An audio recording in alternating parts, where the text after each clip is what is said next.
Angela!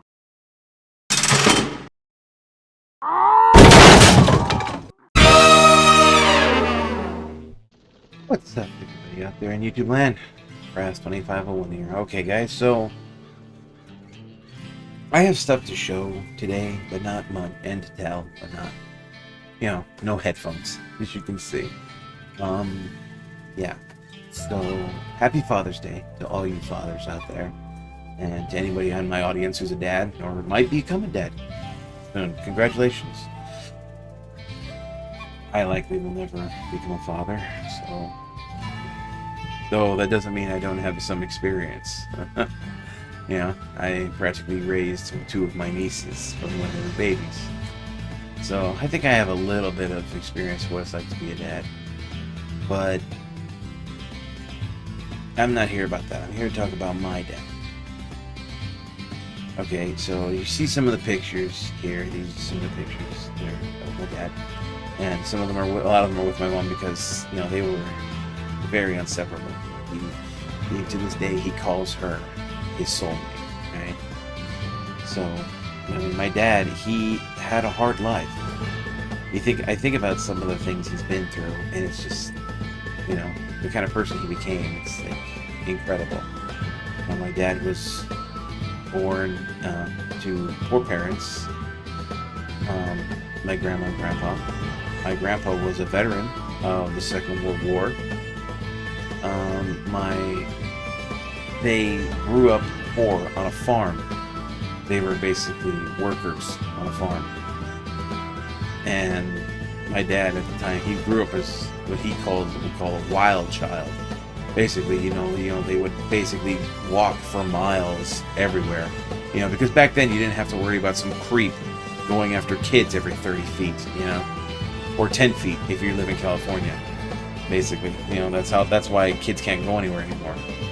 He talks about how there used to be, streams that you could fish in and drink from, and it was fine. It was ice cold water. It was fine to drink that water. But he joined the military. He joined the Air Force in Vietnam, and he did not get drafted in Vietnam. He volunteered. He enlisted himself to go to Vietnam, and he served 2 tours. And he actually tried to volunteer for a 3rd tour in Vietnam. They actually thought he was nuts. They basically discharged. They gave an honorable discharge, but they discharged from the army because they thought he was some kind of nut job. He wanted to go back to Vietnam. But no, he just wanted to do what he thought was right. He described it like a moral choice to go to Vietnam because he felt like it was something he had to do. Thing. He went on. He had many things to do, many adventures, stuff like that. I won't tell you everything because my dad's a very private person. He doesn't like every little detail of his life being told. Because let's just say some good things and very bad things happened to him that he really wouldn't want anybody to talk about. He's very private, and I don't think it's just a matter that he's private. I think he's embarrassed, and he doesn't like people knowing shit. But he eventually met my mom, and what's weird is it's described like other people tell me these stories because my dad would never tell anybody this shit. To this day, he denies it. Good, but everybody swears like, "You freaking liar! You did this." One of the things my dad did is, he says, him and my mom used to go out drinking. My mom says, my mom and even my brothers, even my aunts have said that he was an amazing driver while he was drunk. Well, he's a good driver anyway, but even drunk, he was a great driver. My mom said he'd get home and he'd open the door and just fall out of the car, barely able to move. My mom and her 5 foot nothing had to drag his 200 and something pound ass into the house because he was like, But he's got I know for a fact my dad has a playful, happy, generous soul inside because my parents and my brothers and sisters would always say that. My older ones, they would always say that came out when he was drunk because one time on Christmas Eve he had to work but when he got off work, it was kind of late. He just came home with a Christmas tree.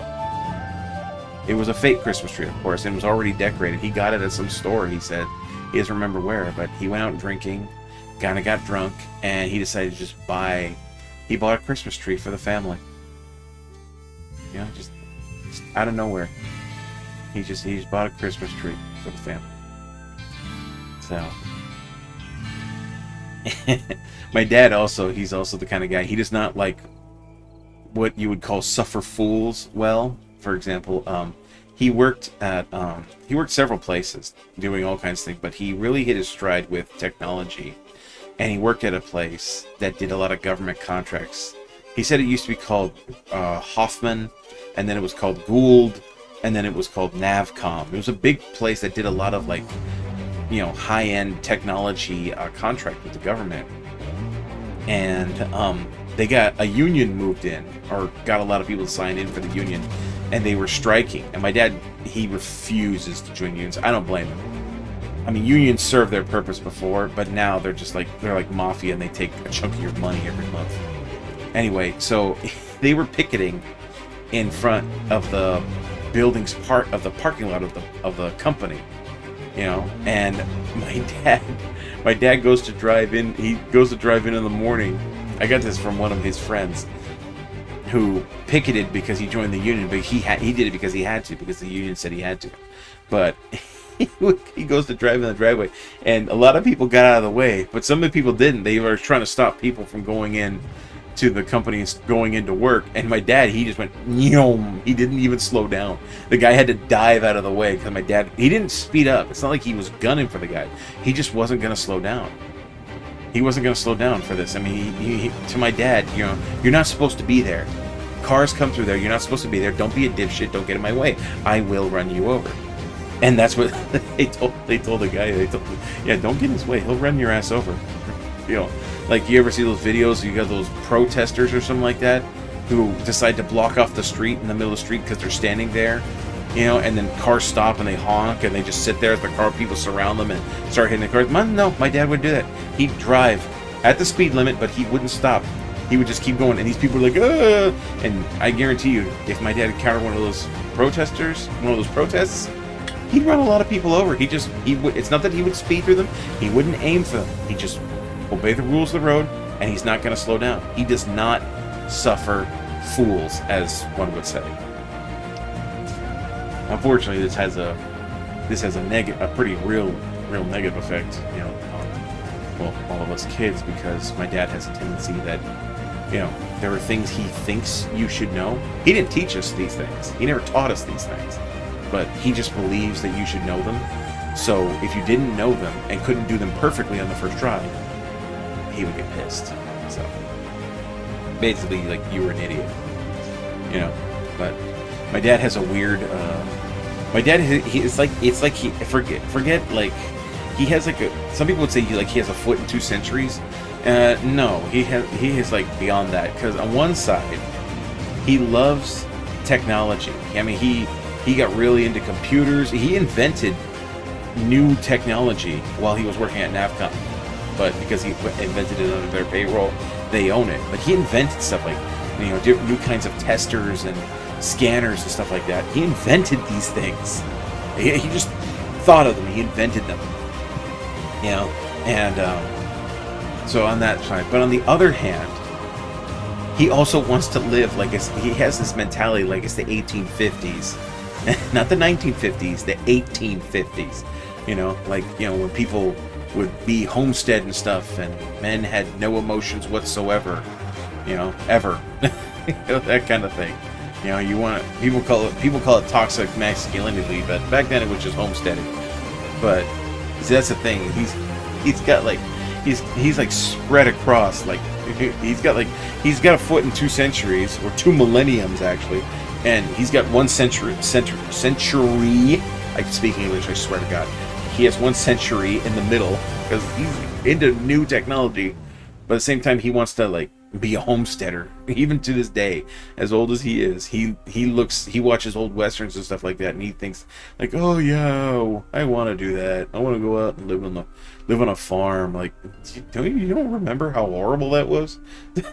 It's like, So he's like, you could call him a man of contradiction. So yeah. But he was always the strong, like any dad should be. He was the strongest person I knew, and he went to bat for me many times. He nearly threw hands with a teacher because well, actually, he did this several times. He almost threw hands with teachers because a lot of the places we went to school, his teachers were assholes. And one of them called my sister a liar. I thought he was going to tear this guy's head off. I mean, I don't mean that in a metaphorical way, as in he was going to beat the crap out of him. No, I mean literally just rip his head right off his body. Just literally rip it off. And my mom was going to help him. But and another time, he went to bat for me because some kids out of school, they jumped me. And I was fighting them off, and some other kid who got involved, you know, she got hit. And he knew, my dad knew, I don't know how he found out, like, he found out what was going on. I guess he interrogated some people. But he went to bat for me, you know, that it wasn't my fault, that I was attacked. So, you know, I mean, he believes in, you know, what's right. And that's something my dad taught me. That's something he taught me. You know, you shouldn't live in delusions. You should, you know, look at reality. That shaped a lot of my worldview. You know, I don't live in, you know, magical fantasy lands and crap like that. You know, I mean, I play fantasy games and stuff like that, but, you know, I don't try to LARP as anything that I'm not, really, except, you know, maybe here. But that's performing. That is acting, which is literally just a fancy way of saying I'm playing pretend. But anyway, but he has a strong sense of right and wrong. And one thing my dad did teach me, though, is, you know how they say, a lot of people say, like, yo, my parents taught me I should never, even people who fight, they taught me I should never hit girls. No, that's not something my dad taught me. My dad believes in equal rights and equal lefts, okay? He equal rights and equal lefts. You know, he believes, my dad's one of those people, he believes in true gender equality. Because if you start, what was it? I think there was one thing, I think my mom said he got into a fight with something like that. Because she wasn't there, she heard about it.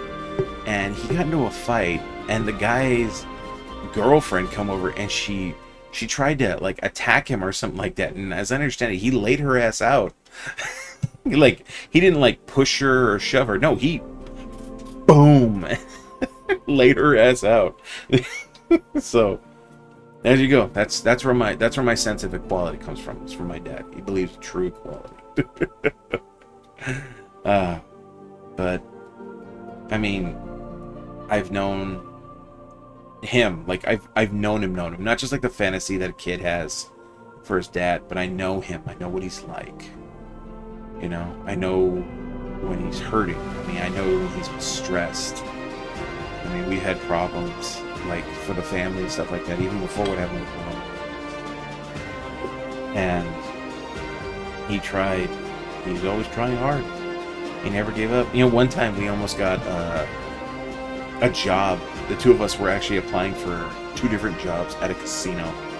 My dad actually was, with his military background, he was actually going to get a job as a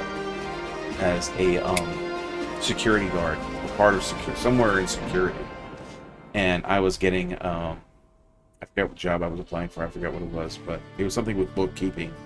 You know, something with filing and working with the computers and crap like that. The thing is, though, like, I think he got accepted to the job, but I didn't, and he turned it down. Not because of me, but not because of me. It's not like he was mad they didn't accept me. It's because the place was so far away that the only way it would have been worth it to go is if we both went at the same time and we split the gas bill. That was really the only thing that would have made it worth it to go where this place was. This place was all the way the hell up to Timbuktu. But I mean, we went out there for interviews. I mean, we applied online and we went out there for interview. So, I mean, we both got pretty close.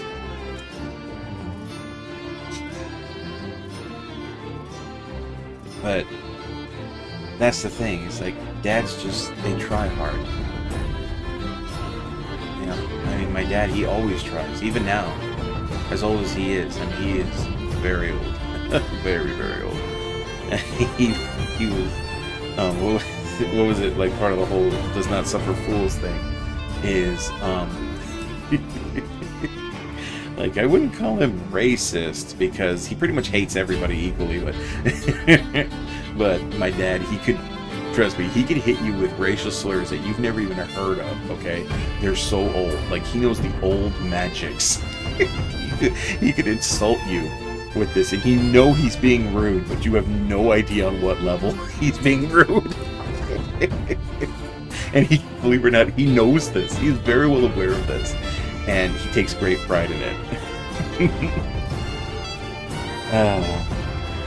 But he's got, I mean, as you know, as serious as he can be, and you know, kind of pig-headed, but he has a weird sense of humor. And this man, I swear, he is like the John Wick of of kind of like trolling jokes. He will plant the seeds of a joke, and he will wait literally for years before it comes out. I mean, the man has a BS in BS, okay? He tells people lies, and he sticks to those lies for years, like over a decade, you know? And he'll wait for the payoff when the person finally gets to them and they realize that he was bullshitting them all these years. Like, well, he told, there were these two guys that were like at the train station when he was working in LA, and I think they were like a gay couple or something like that, but they were always hugging and stuff like that. So one of his friends said that they was said they like, oh yeah, they're like a gay couple, and my dad said, no, that's his dad. What? He goes, and he told him, like, he talked to him like he said, that's his dad. Yeah, that's just his dad. And like, oh wow, you know, like, and then one day, this happened. This was like, my dad worked at the police department for like 10 years. It was like 8 years later, that guy he told that bullshit to saw the younger guy without the other guy, and he asked him like, oh, you're not there with your dad. Oh, how's your dad doing? You know, he's not sick or anything, is he? And the guy, it wasn't his dad. And the thing is, though, my dad tells a story like my dad wasn't there when that happened, and he gets to the office where my dad was. He yells at him. He yells his name. Yells my dad's name. He yells, Frank. Immediately, my dad started laughing. My dad said and even this was corroborated by several of his friends later, is that my dad immediately started laughing because he freaking knew. He planted the seed of that joke like almost a decade before, and it just bore fruit, and that it made him laugh. It's like he was just waiting for it. He was just like letting it simmer, letting it marinate. Just, oh my god, he is a man of patience, determination, and sheer fucking will. And man, he can be so evil. Oh boy. But I mean, some of the things I've seen, I know that he's done and that he's gone through. I mean, it's amazing he has a sense of humor at all, really. Especially now. I mean, I know he's hurting without mom, but he still keeps going. He's still going. He's still trying. He's still moving forward. And that is something that you've got to admire. That's an amazing thing. So, dads are amazing people. You know, they're there for you. Real dads. If somebody hurts you or they leave you, that's not a dad. That's not a dad. A lot of people, like, desperately try to get connection with some biological asshole who left them or who hurts them. But that's pointless. That's not a dad. That's not a father. So, I know not everybody has a real dad. And that's a very serious problem here. here in this world, not just this country, this world. These people don't have a real father, a real dad. Not just an authority figure, but an ideal to look up to. You know? I mean, that's what I really started doing with computers and stuff like that. Hell, one of the best memories I have is me and my dad working together, built my first PC. My dad gave me the parts. Motherboard, processor, memory, everything. And then he just told me how to put it together. And I did. I was like maybe 9 or 10 years old when I built my first PC. And my dad told me where all the parts were, how they go together and everything like that, why it works and stuff like that. I mean, we went over that. That was the first PC I ever had. My dad just had the parts, and he said, "You want to make one?" And I was like, "Yes."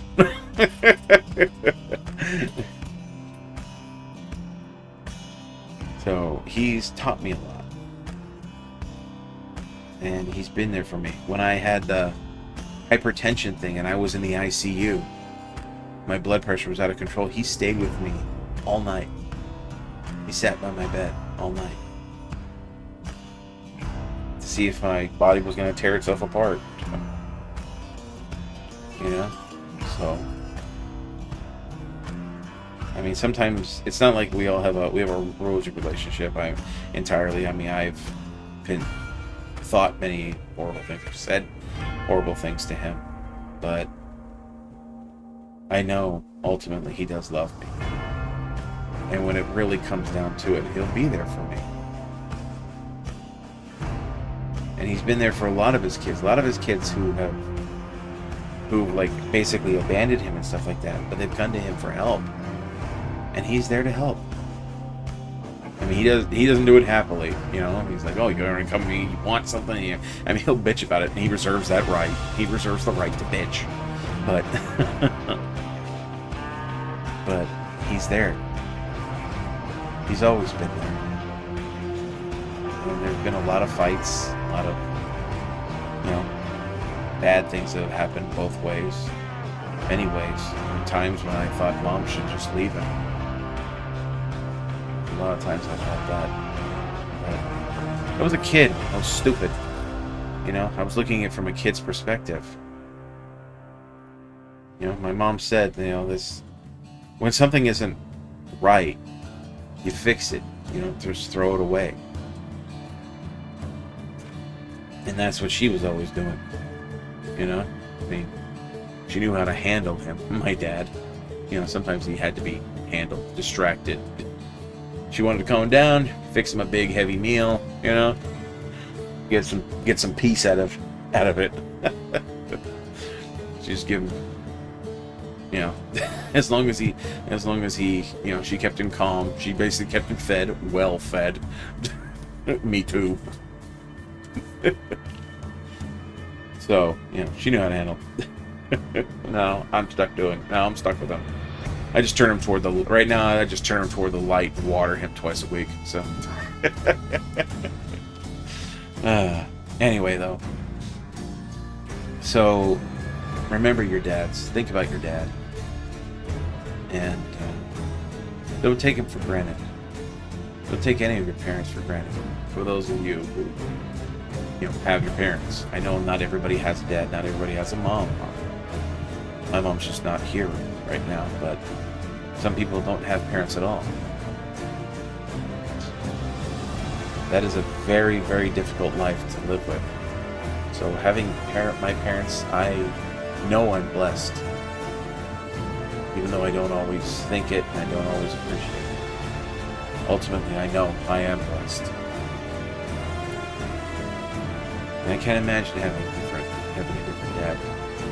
As big of a pain in the butt as he can be, I can't imagine having somebody else. So, happy Father's Day to all the fathers out there. Guys, appreciate your dad. Just tell him you love him. Tell him thank you for anything he's done for you. If your dad's an asshole, you know, well, if he's a complete asshole, maybe try to find out why. And if it's just because he's just a prick, he's a selfish dick, then he's not your dad. things with family are difficult. Very complicated. But, so, once again, happy Father's Day to all the dads out there. Remember to, especially for all of you who are about to become, any of you who are about to become dads soon or something like that, or recently became dads, happy Father's Day to you. And, just think about your dad, appreciate him, let him know. Even if you don't talk to him very often, or you haven't talked to him in a long time, call him, visit him, whatever, wherever he is. Call, visit, let him know you remember everything he did for you. Let him know you appreciate him. It's one day a year, guys. We can give him that. I mean, your dads gave us a lot. All dads, they gave us a lot, so we can give them a day, right? So, excuse me. I will see you guys next time. Tune in every day for new content. Bye for now, and another final Happy Father's Day to all you dads out there.